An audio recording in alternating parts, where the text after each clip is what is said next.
Right now on KCOY 12 Central Coast News at 5. For them to shoot the person multiple times, it was very over excessive force. A knife-wielding man is shot and killed by police at a public shopping center in Santa Maria. We'll hear from police and witnesses on scene. You don't know what kind of day that guy was having. Everybody has their ups and their downs. The shooting igniting a heated debate between residents. Was lethal force necessary? Central Coast News at 5 starts now. Live from the largest news team on the Central Coast with important local coverage, this is KCOY 12 Central Coast News at 5 o'clock.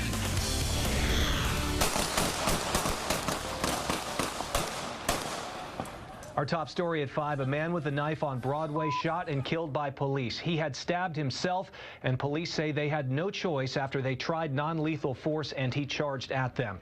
Good evening, I'm Scott Hennessy. Melissa has the night off. Tonight, we bring you full coverage of our top story. KCOY 12's Amanda Valdez is live in front of the Foods Co. grocery store where the shooting took place. Keith Carl's also live in Santa Maria where tension is growing among residents. Some say the man did not need to be killed. But first, here's the latest information. Santa Maria police confirm they responded to reports of a man with a knife around 8:45 this morning in front of the Foods Co. on South Broadway.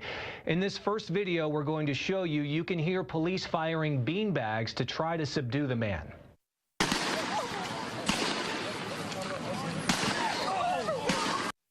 Those shots are non-lethal rounds intended to subdue him without doing major harm, but he reacted by stabbing himself. All this was after police had negotiated with the man. This video was shot from behind the man on the northwest corner of Broadway and Enos. Now to another angle, across the street from the southeast corner of the intersection moments later. We've stopped the video to show you the man is behind a police car on the left of your screen. Police are on the other side of the car, closer to the camera, more officers behind a patrol car on the right. Now this still from just a second or two later shows how the man has run out from behind the car. That's when officers fired with real bullets. Then he goes a few steps more as the shots continue. We could hear the sound of about a dozen shots total. CPR was performed on scene and he was taken to a hospital where he was confirmed dead just after 12 noon. Our Amanda Valdez has been on the scene since this morning. She spoke to police and people who saw it happen. Amanda is live for us now at the intersection of Enos and Broadway. Amanda? That's right, Scott. This street right here, it is back open to traffic, but earlier today, it was a much different scene. It was active for a majority of the day as police blocked this area off, confirming that a man was shot and killed. Now, take a look at this area right here behind me. All of this happening early this morning in front of this Foods Co. here as dozens of witnesses saw it all unfold. Some of them telling us it's unjust what police did. Now, some of the video we're about to show you may be graphic.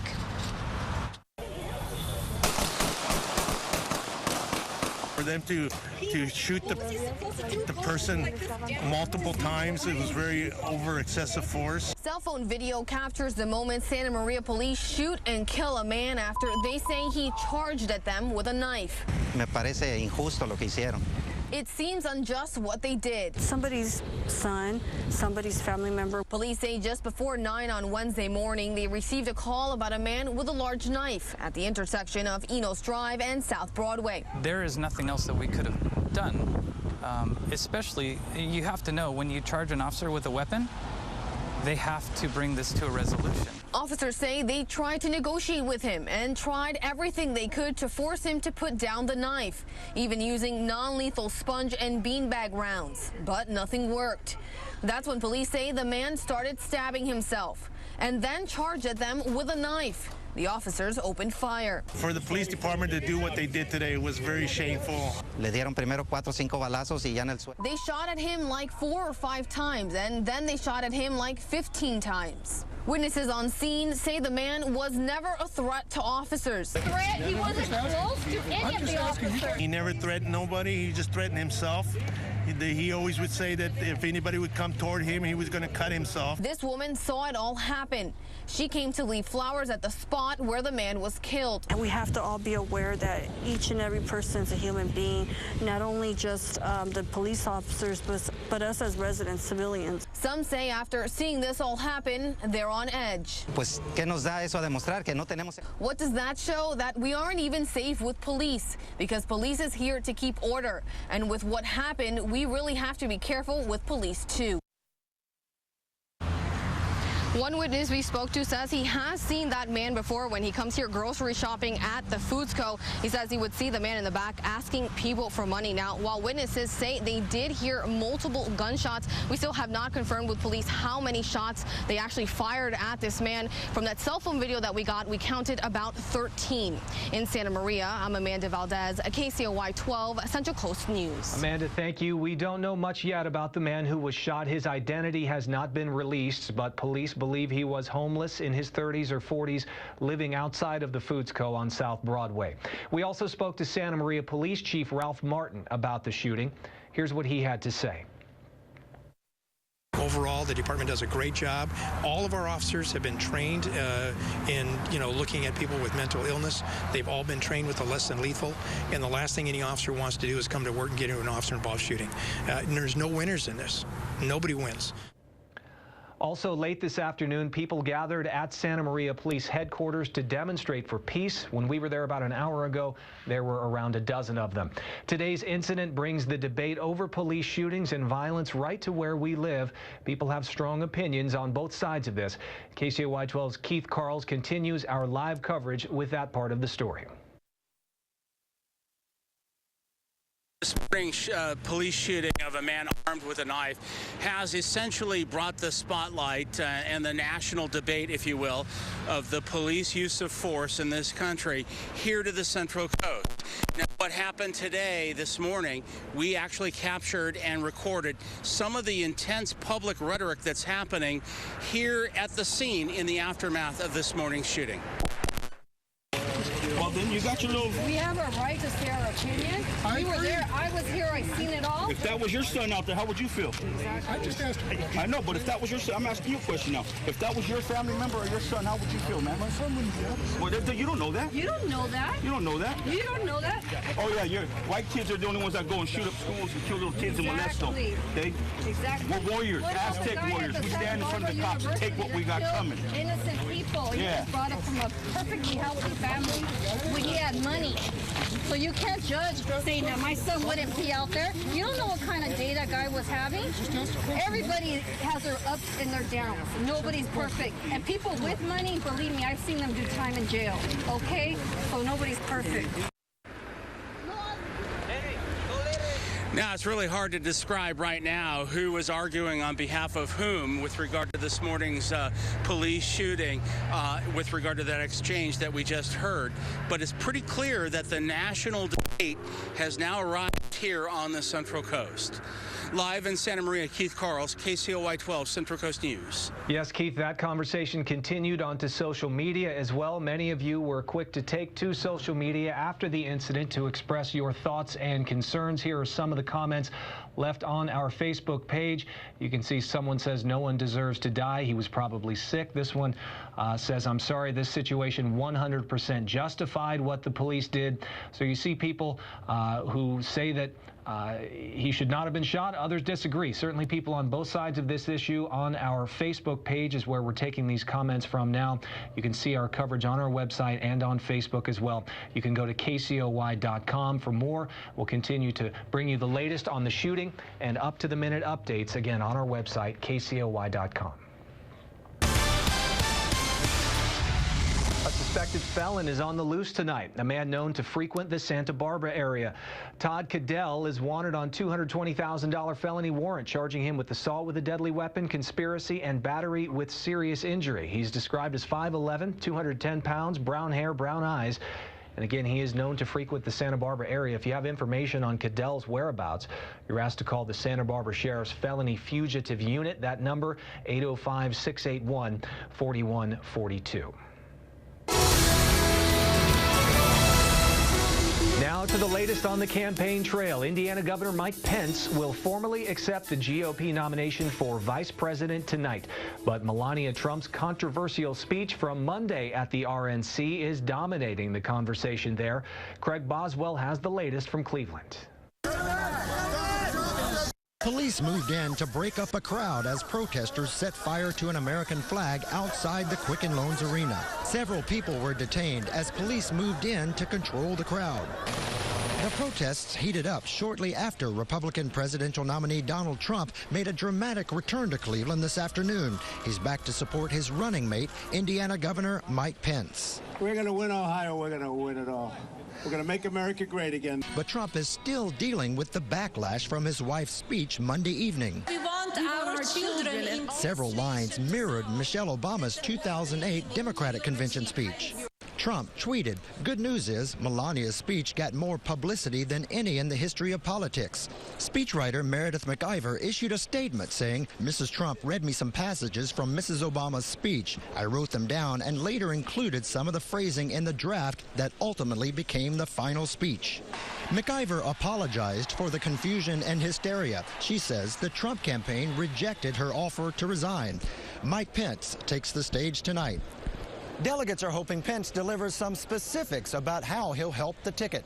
He's got to try to heal some of the rifts in the party, bring over some of the people who weren't originally Trump supporters. Trump's former rival, Senator Ted Cruz, will also talk along with Trump's son, Eric. Craig Boswell, CBS News, Cleveland. Also taking the stage tonight, Newt Gingrich and Florida Governor Rick Scott.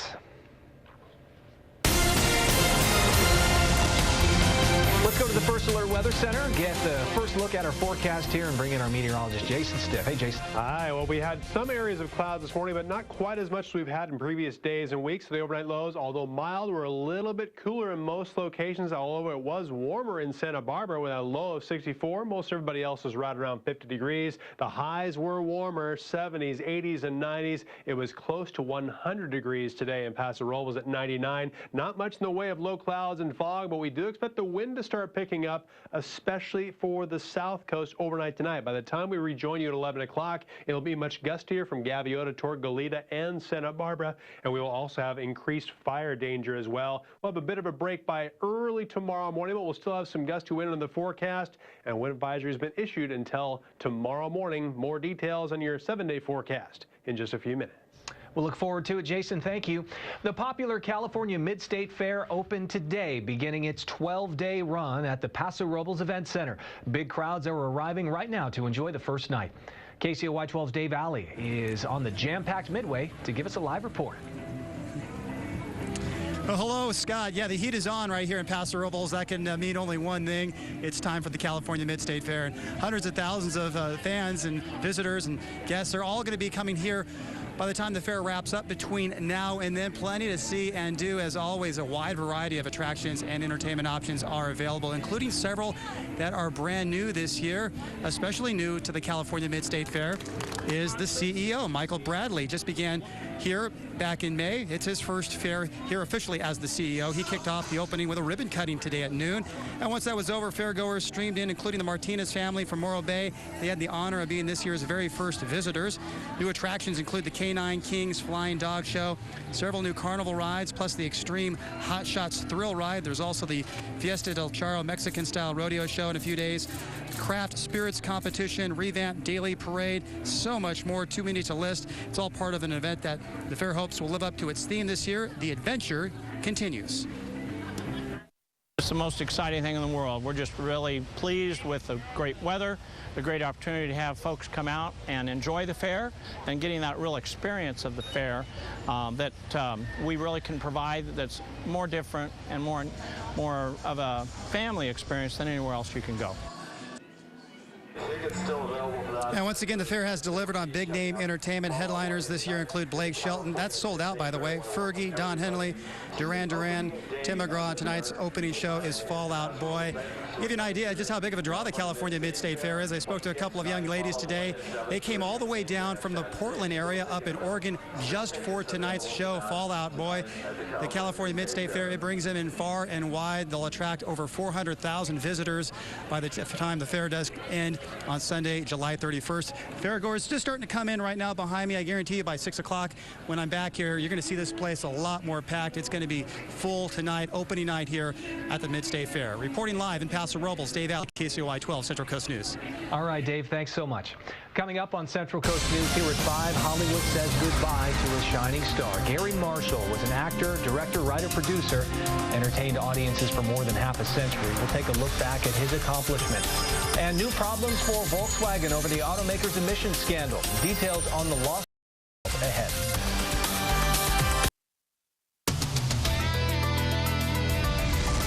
Lawsuits have been filed by 3 states claiming top Volkswagen executives were involved with creating so-called defeat devices.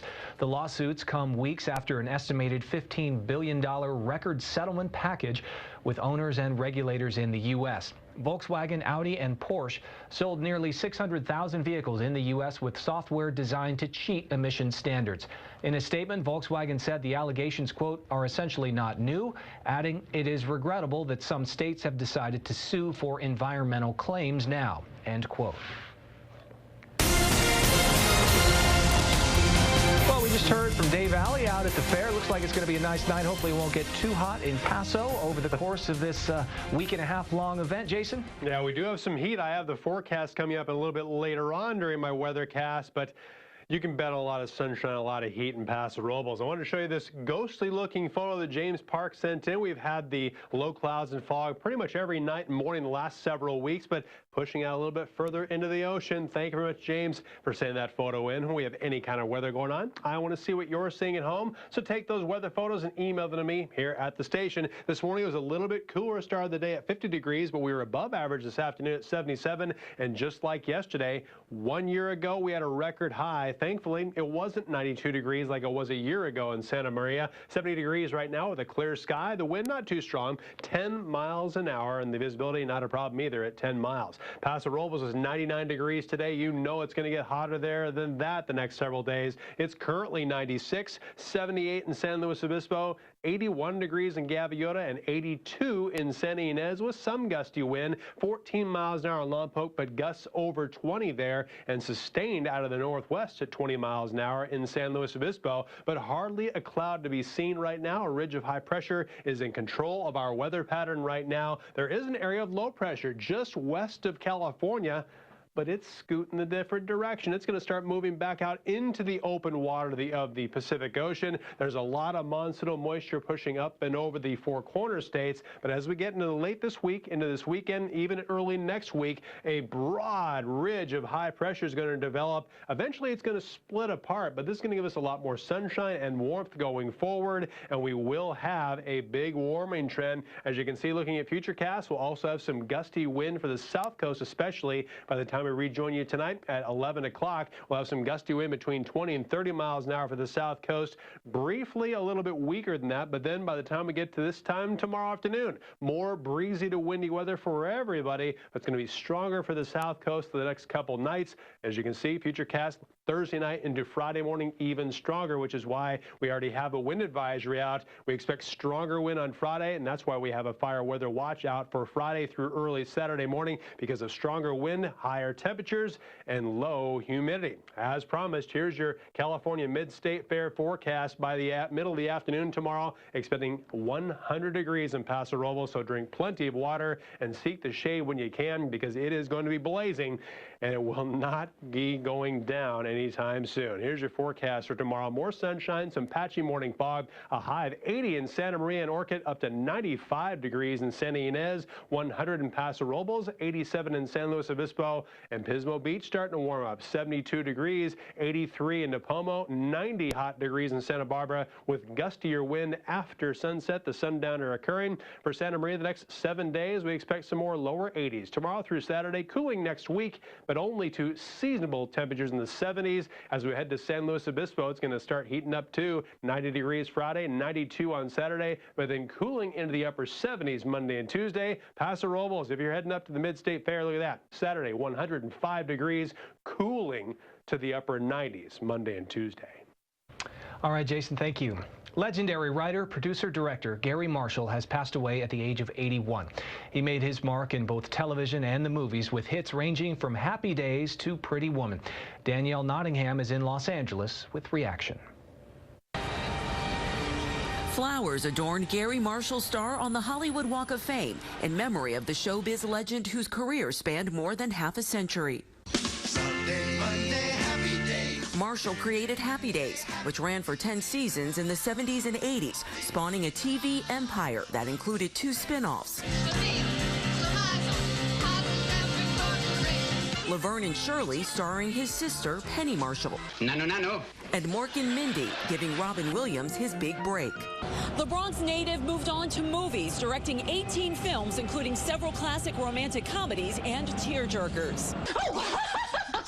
He hit big with Pretty Woman, Beaches, and The Princess Diaries. It's really nice that they get so engaged in my work, and I never stopped doing it because of that. Happy Mother's Day.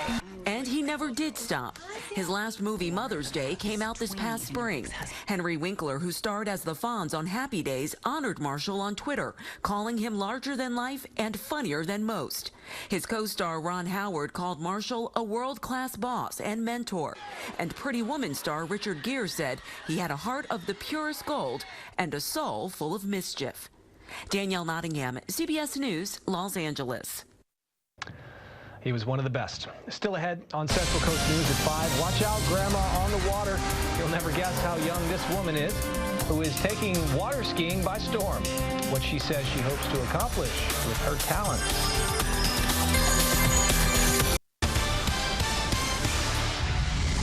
Welcome back. We leave you this half hour with a water skiing grandma. Meet Millie Sullins. She's a 90-year-old great-grandma, in fact, who has caught the eye of boaters on Lake Tenkeler in Oklahoma. In 1959, back when she and her late husband were first married, they used an 18-foot cabin cruiser she still uses today. Handing down the tradition of water skiing is all Millie says she wants to do with her talent. Who would have ever guessed, Jason, that she was 90? She does it better than I would be doing it, that's for sure. That's amazing. Well, tomorrow, it's going to be some nice weather, too. We're going to have a lot of sunshine, warmer than it was today with some 70s, but mainly 80s, 90s, and triple digits. CBS Evening News with Scott Pelley is next live from the Republican National Convention. See you at 6.